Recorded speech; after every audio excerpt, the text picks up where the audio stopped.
interesting balance, like what Dr. Kalua is saying, because here's a situation where there's a government in place that many people may not agree with. Part of it is the debt that Willis is talking about, the plunder that comes with it. At the same time, this head of this same government is endorsing a leader who's supposed to take over, who was not his core principal at the time of the plunder. And the core principal goes to the debate and says there are even certain projects, even singles out Uhuru Gardens, that were not budgeted for, but a lot of money went into it, 15 billion shillings. Yeah. It's putting Kenyans in a rock and a hard place. And then now the head of the state says that pick so-and-so because it's more peaceful.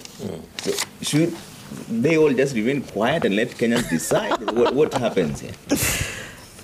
Trevor, that's a very difficult question, but I'm sure that Kenyans have a response. And in addition to what my co-panelists and friends have said, I think that the president looks a little bit scared about the kind of legacy that is leaving for the people of Kenya. And this care is, of course, generated by some of the issues that we have raised, to the extent that concerns around the cost of living, issues around the budget concerns, like monies that are being not even following the budgetary process, like supplementary budgets and all that. Money is just picked and diverted to programs. Kenyans are concerned about the fact that kids don't have laptops. And young people are concerned about the fact that we do not have safe grounds to play. And yet you and your co-principal, Mheshimiwa Uhuru Kenyatta and the Dr. William Ruto promised stadia which have not been delivered. And so people are asking themselves very difficult questions.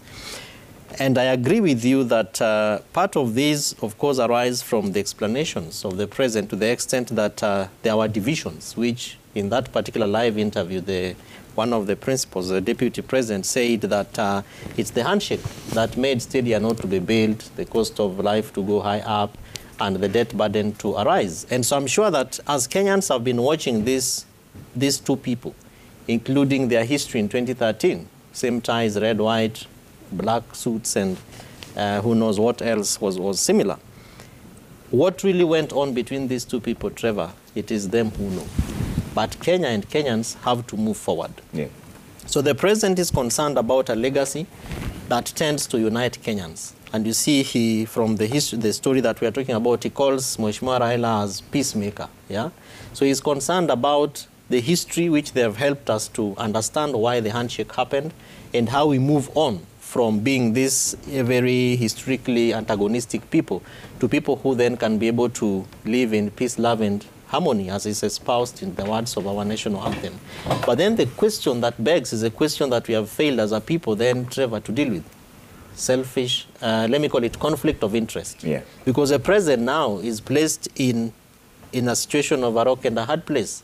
I am chairman of Azimio that has an opposition leader as my preferred successful heir, and my deputy is actually now opposing this other end. If you look at some of the concerns about our budget and the way we do our politics, the question has been conflict of interest, even as to why government officers are doing business with the same government that they are serving, and they're actually bidding for big tenders, you know, where they sit and they are in boards. They cannot declare conflict of interest, so they use their proxies to be able to benefit out of this.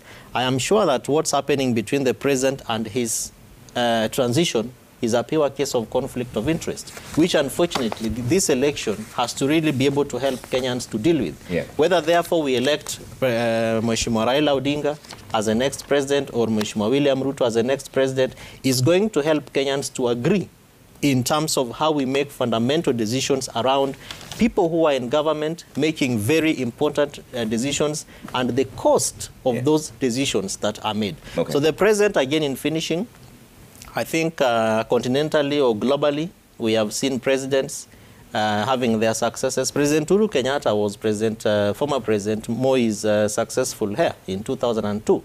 As an outgoing president, he said, and he came and paraded President Uhuru and said, this is my successful heir. So partly we can say, yes, that this is fine. It is historic. It is it's historical in terms of what we see other nations and other countries, including even in the U.S. President Obama and the current President Biden as deputy president and then president. But of course, Biden and Obama didn't have as a bad antagonistic relationship like what we have in Kenya today. All right. Let me read